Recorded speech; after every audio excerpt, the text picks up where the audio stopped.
Bonjour à tous, ça va mal pour Pfizer, très mal.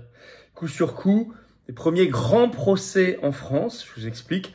Et puis, les nouveaux Twitter Files, les dossiers Twitter qui ont été révélés, ciblent directement, pas que, mais directement Pfizer. Vous allez voir, c'est époustouflant. C'est pour ça d'ailleurs que c'est un silence total dans les médias en France. D'ailleurs, c'est incroyable. Enfin, on n'est plus surpris. Donc, faites circuler cette vidéo pour informer nos compatriotes. Encore une fois, ici, tout sera sourcé, argumenté, comme toujours. Je vous attends. Alors là, ça va être un grand cortège national. Peut-être qu'il y aura quelques gouttes de pluie. Moi, je suis désolé, on est en janvier. J'espère que ça n'arrête pas les résistants. Sinon, ce serait un peu navrant, mais je pense pas. J'ai des retours comme quoi il y aura beaucoup de monde de toute la France. Organisez-vous. Grand cortège national, ce samedi 14 janvier. On part avec rendez-vous à 14 h, place des Victoires à Paris. Et on finira place Édouard Herriot devant l'Assemblée nationale. Oui, c'est la première fois qu'on finit devant l'Assemblée nationale pour un cortège.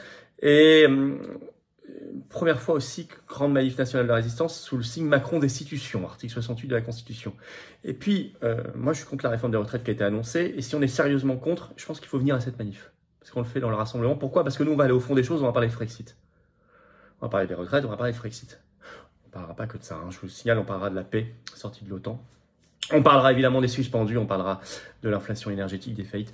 Bref, et puis on parlera de tout ça, la vérité, la liberté. Je vous attends en tout cas très nombreux. Il faut faire une démonstration de force gigantesque. J'ai besoin que vous soyez très nombreux et on a besoin collectivement pour les générations qui viennent d'être très nombreux. Par ailleurs, abonnez-vous à cette chaîne YouTube, petit bouton en dessous, vous cliquez dessus, c'est instantané, c'est gratuit. Il y a eu un bug YouTube ces derniers jours hein, sur le nombre de vues, le nombre d'abonnés. Vérifiez que vous êtes bien encore abonné, réabonnez-vous si ce n'est pas le cas. C'est gratuit et c'est instantané. Plus vous êtes abonné, plus les vidéos sont visibles et sont recommandées et circulent. Un grand merci à ceux qui l'ont fait et à ceux qui vont s'abonner dans les secondes qui viennent. Je vous attends aux patriotes. Voilà. Le combat pour la vérité, vous voyez, il passe pas par 10 000 chemins, il passe par le chemin de la résistance. Et cette carte orange, elle est une borne importante sur le chemin de la résistance. Une borne, pas Elisabeth Borne, hein. Une borne de résistance. Et c'est un signal de ralliement pour nous tous. Qu'on habite en métropole, outre-mer ou à l'étranger, on se bat pour nous et nos enfants et nos petits-enfants. Et on se bat contre l'oligarchie. Et on se bat pour la liberté, la souveraineté, la dignité, la vérité, la justice. Ça n'est quand même pas rien. Je vous attends. Si ça vous parle, je vous attends. Le lien pour adhérer ou reprendre votre adhésion annuelle, c'est à plus d'un an. Début 2023, peut-être le bon moment pour le faire. Le lien pour adhérer ou réadhérer, le même, c'est le premier sous la vidéo en description. C'est un lien que vous trouverez également en commentaire épinglé dans les dernières secondes de la vidéo en cliquant sur votre écran directement. Sous la vidéo en description, vous trouverez le deuxième lien. Là, c'est pour faire un don de soutien aux patriotes. Rien ne se fait sans argent, ça coûte de plus en plus cher. Nous aussi, on subit l'inflation. On n'a pas eu un centime de financement public, rien. Or, on fait. Donc, les dons sont vraiment les bienvenus. Supérieur à 500 €, on a ajouté des avantages. C'est un service personnalisé carrément, c'est expliqué sur le site des Patriotes, mais dans tous les cas, c'est utile, c'est vital, je dirais même. Et c'est défiscalisé aux 2 tiers pour vous. Dons, adhésion, réadhésion sont défiscalisés aux 2 tiers pour vous. Les compteurs fiscaux ont été remis à 0 en 2023. Bravo donc aux donateurs et aux réadhérents. Bienvenue aux nouveaux adhérents Patriotes. Allez, Pfizer, honnêtement, ça sent le roussi. Des dossiers Twitter accablants, mais vraiment accablants. Et si vous voulez, c'est tellement accablant qu'on comprend pourquoi la presse française n'en parle absolument pas. Plus les premiers procès un peu de masse en France. Je vous explique tout ça. Alors d'abord, en anglais, les Twitter Files, les dossiers Twitter en français. Il y en a régulièrement depuis qu'Elon Musk a repris le réseau, hein, vous le savez. Réseau social, c'est très bien. Et moi, je vous en parle régulièrement. Et il y en a eu un nouveau, entièrement, sur les pressions de Pfizer pendant le Covid. Ça a été diffusé sous une forme de série de tweets et puis un long article sur le blog d'un journaliste. C'était le 9 janvier dernier, c'est en ligne bien sûr. Hein. Si vous êtes sur Twitter, mon Twitter c'est F-Philippot. Hein, pour ceux qui me suivent ou qui veulent rejoindre Twitter, F-Philippot, comme Instagram d'ailleurs, et comme Twitch. Donc 9 janvier 2023 par Alex Berenson, qui est un ancien journaliste du New York Times et qui est aujourd'hui indépendant, sous la supervision bien sûr d'Elon Musk. Ça montre comment le docteur Scott Gottlieb, qui est en même temps un haut dirigeant de Pfizer, à tel point qu'il est au conseil d'administration de Pfizer, et même mieux que ça, il est un des 7 membres du comité exécutif de Pfizer. C'est un très haut dirigeant, et il est même chef de son comité de réglementation et de conformité. Bon, donc Scott Gottlieb, ses tweets expliquent comment il est tombé fin août 2021. Alors tout ça, on le sait par des copies d'écran de mails internes et tout. Hein. Il y a de mails reçus, c'est pas comme ça, hein, c'est pas raconté, c'est prouvé. Donc il est tombé fin août 2021 sur un tweet d'un autre docteur qui s'appelle Brett Giroir et qui avait dirigé un moment la FDA américaine, hein, l'autorité de régulation de santé, et ce tweet de Brett Giroir précise que l'immunité naturelle, je cite, est supérieure à l'immunité par vaccin Covid. Bon, ça n'a rien d'extraordinaire. Et il en conclut donc que les personnes déjà infectées par le Covid devraient être exemptées de vaccination Covid. C'est reconnu aujourd'hui comme affirmation scientifiquement exacte, bien sûr. Mais ça va contre, bien sûr, les intérêts financiers de Pfizer parce que ça peut réduire considérablement le nombre d'injections. Donc, vous avez compris qu'un médecin met ça comme tweet, fin août 2021. Vous avez un haut dirigeant de Pfizer, Scott Gottlieb, qui tombe sur ce tweet et il est choqué.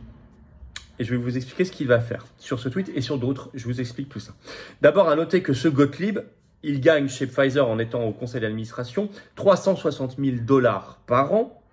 Donc, il doit défendre les intérêts financiers de Pfizer et qu'il est aussi, par ailleurs, aux États-Unis très connu parce qu'il est chroniqueur médecin régulier à la télévision américaine. C'est un médecin de plateau. Et oui, ça vous signifiera d'autres noms en France. Voilà. Alors, qu'est-ce qu'il fait quand il voit ce tweet qui le choque? Gottlieb envoie alors un mail à un certain Todd O'Boyle en jugeant ce tweet, je cite, corrosif. Qui est Todd O'Boyle? C'est un des lobbyistes de Twitter pour la Maison-Blanche. Ce lobbyiste transmet la requête du dirigeant de Pfizer, donc Gottlieb, à la direction de Twitter. Et en réaction, la direction de Twitter s'exécute et ne supprime pas le tweet, mais lui met un avertissement, ce qui fait qu'il n'est plus diffusable, plus retweetable pour ceux qui sont sur Twitter. On ne peut plus le diffuser. Donc ça restreint considérablement sa visibilité et sa portée.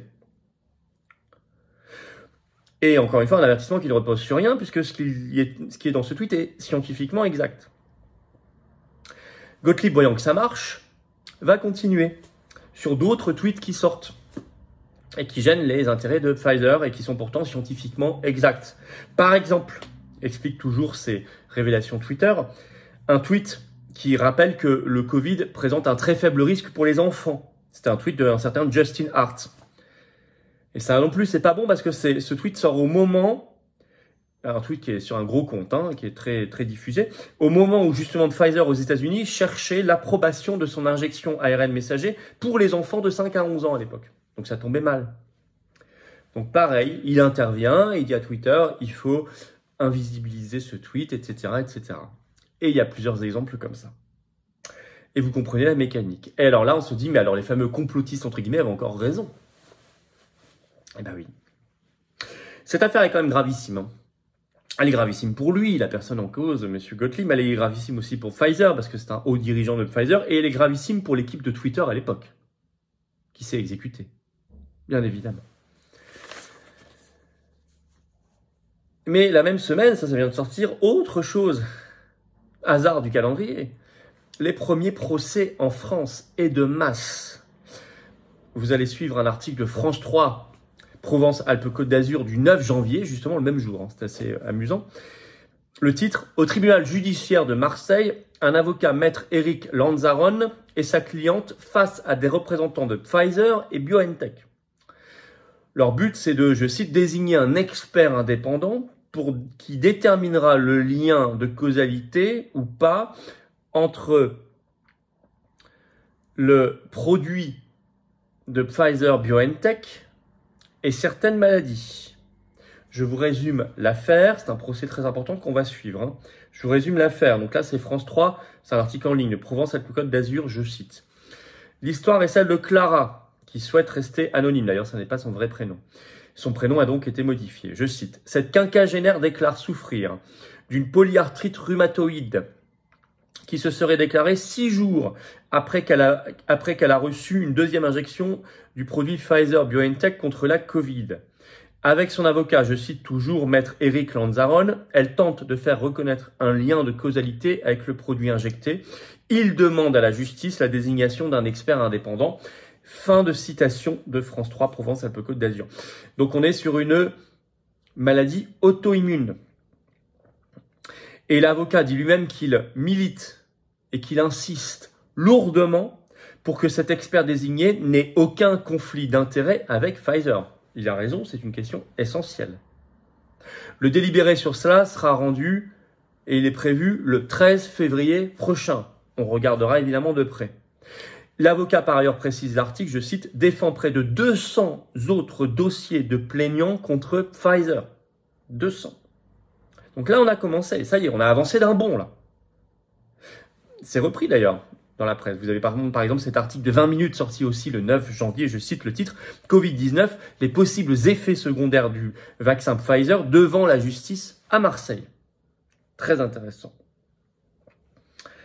Alors, en conclusion, j'ai envie de dire, on veut aussi des dossiers Twitter, des Twitter Files pour la France. Oui, parce que pour l'instant, c'est toujours aux États-Unis. On en veut pour la France concernant Twitter France, concernant le gouvernement français, concernant les médecins ou experts français, concernant peut-être le conseil scientifique, concernant les lobbyistes, mais aussi concernant ce qui s'est passé avec l'Union européenne, peut-être la Commission, Ursula von der Leyen. Bref, il faut militer pour cela. Ceux qui sont sur Twitter, je les incite à aller saisir en écrivant en anglais, ce sera plus simple pour lui, Elon Musk directement, parce qu'il regarde directement, il répond directement sur ce sujet en disant « on veut des Twitter Files pour la France ». Je vous invite à le faire. Il y en a forcément plein. 2, ça y est, les enquêtes et les procès ont commencé. Et on en parle ici depuis plusieurs semaines et plusieurs mois, vous le savez, ça va se multiplier. Pas qu'en France. Ça va se multiplier. On va suivre à chaque fois de près. On va regarder les jurisprudences, on va regarder tout ce qui se passe. On aura la vérité et la justice. On aura les peines pour les responsables et les coupables. Et surtout, on aura derrière le plus jamais ça. Et la rectification, la réparation d'un monde qui ne va plus, qui ne tourne plus rond. Voilà ce que je voulais vous dire. Je vous attends. Grand cortège national de la résistance, samedi 14 janvier, rendez-vous 14h, place des Victoires à Paris. On finira place Édouard Herriot, c'est-à-dire devant l'Assemblée nationale. Ça n'est pas rien, c'est une première. Et c'est une première aussi de placer sous le signe de Macron destitution. On monte en puissance avec toutes les figures de résistance. J'en appelle à toutes les forces de liberté et de résistance. Ceux qui sont sincèrement comme moi contre la réforme des retraites, c'est là qu'il faut venir notamment. Je vous invite à aller partout. Mais là, notamment, on ira sur le fond des sujets, les exigences de l'Union européenne, de BlackRock, etc. C'est quand même pas mal pour que tout le monde s'éveille là-dessus. Et tout le reste. Voilà, abonnez-vous à la chaîne, cette chaîne YouTube, petit bouton en dessous, vous cliquez sur s'abonner, c'est instantané, c'est vraiment un dixième de seconde, un centième de seconde et c'est gratuit. Plus vous êtes abonné, plus les vidéos circulent, surtout qu'il y a eu un bug reconnu par YouTube ces derniers jours qui a fait baisser le nombre d'abonnés et le nombre de vues pour certaines vidéos, enfin tout ça est bizarre, donc il faut rectifier tout ça, je compte sur vous, merci beaucoup, venez aux Patriotes, là il n'y a pas de bug, là ça fonctionne bien, mais enfin sans moyens particuliers, on n'a pas un centime de financement de l'État, ni d'aide des banques, on est contre l'oligarchie, on a toute la résistance populaire en revanche, et vous, et votre force d'âme, de cœur, de conviction, votre expérience, votre savoir, c'est ça qui est important. On se bat pour nous, les générations qui viennent. Quand on devient adhérent ou qu'on reprend son adhésion annuelle aux Patriotes, et on est mis en relation avec des gens qui pensent comme vous, près de chez vous, qui sont en métropole, outre-mer ou à l'étranger, ça vaut le coup. Alors je vous attends. Adhérer ou réadhérer, c'est le même lien, c'est le premier. Sous la vidéo en description, c'est un lien qui est également en commentaire épinglé dans quelques secondes en cliquant sur votre écran. Sous la vidéo en description, le deuxième lien est pour faire un don de soutien aux Patriotes. Juste vachement important, vital même. Et puis défiscaliser aux 2/3 pour vous, comme l'adhésion et la réadhésion. Ah oui, et ça permet de financer parce qu'on n'a pas un centime, encore une fois, le financement public par un euro, rien. Bravo vraiment aux réadhérents et aux donateurs, bienvenue aux nouveaux adhérents patriotes et vive la France.